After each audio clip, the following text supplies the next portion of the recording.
America is a nation in grief, a nation in shock, and a nation in mourning.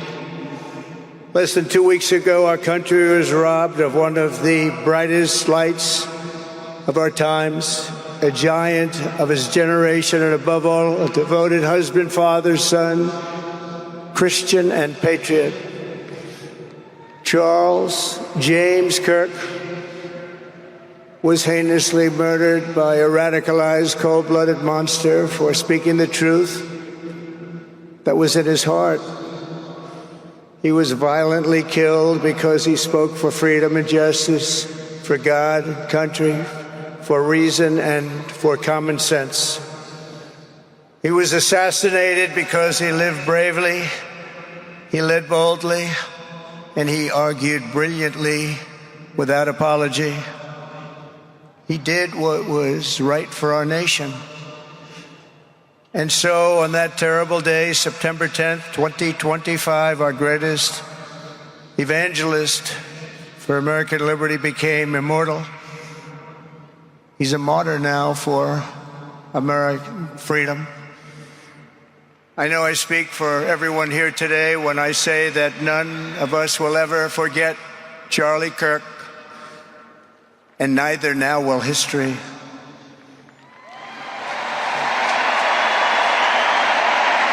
To Charlie's incredible and beautiful widow, Erica, we know the weight of this monumental loss is almost unbearable.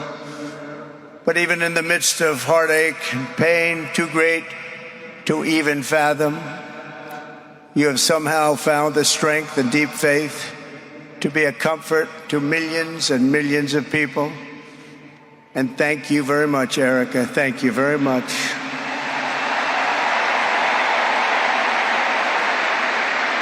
For millions of Americans, especially young people, it is agonizing and unthinkable to say goodbye to a patriot whose heart still had so much to give. It's so much.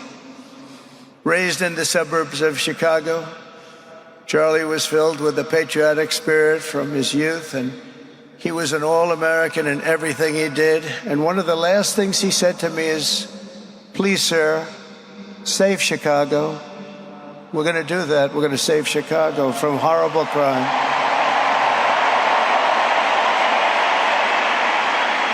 It was Charlie who helped bring online censorship, free speech, and cancel culture to the fore of our political debate. He was right up there with me. It was Charlie who helped unite MAGA, and you know what MAHA is? That's right, Make America Healthy Again.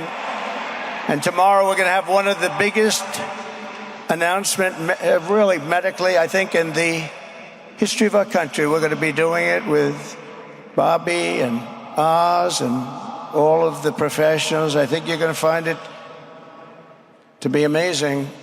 I think we found an answer to autism. How about that? Autism. Tomorrow we're going to be talking in the Oval Office in the White House about autism. But I'm so proud of Washington, D.C., and now we're going into Memphis, and we'll get that one straightened out fast, and then we're going into some others, but we're going to go to Chicago, and we're going to have Charlie very much in mind when we go into Chicago.